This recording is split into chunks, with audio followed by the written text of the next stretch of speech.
Okay, so breakdown of this EURUSD trade, post it into the Discord.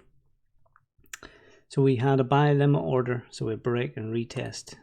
Here was the thinking behind it that I'll just go over in the charts now. We have Monday's low, which I like to use in my trading, as you know. We had this sort of move down early in the session to sweep Monday's low, and I was looking for a reaction in the opposite direction. So if we take a look, let's just go out to the hourly and look at a few Monday's ranges. So you can see that when we sweep one side here, we get a nice reaction to the other side. We sweep this, we still get a tradable bounce. Even though it did go lower, Monday's levels are key levels in my eyes. Here's a good example here.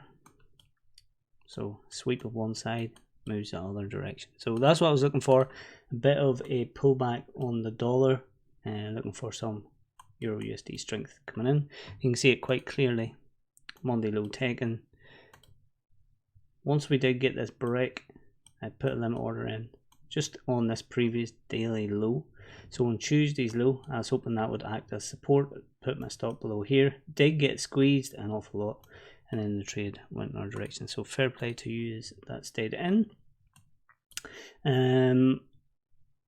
Other than that, if you're still in it, trim some profits off, move stops to break even, and let the rest run, because you never know, this might just keep on running. Other than that, there's no trade set up on New Zealand yen. If we take a look at the 2-hour chart, you're looking for previous support here, support here. I was looking for that to turn to resistance, so any 2-hour close below there, and I'll look for continuation. Other than that, this is the next level that I'm looking for a reaction from to continue this downtrend on New Zealand yen. Being patient on that.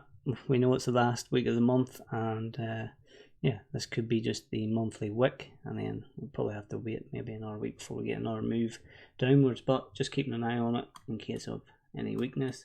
CAD yen, no setup there either. We did get a bounce. You can see we're still inside this range. Monday's high here, so if we do come up and take Monday's high, that'll be an area where I'll be looking for selling opportunities, maybe even just to stay inside this range. Maybe it looks like it's breaking out, get a sort of deviation back below, sell. So other than that, EURUSD was the only trade taken today, and yeah, we'll see what tomorrow brings, and I'll have fresh ideas for you tomorrow morning.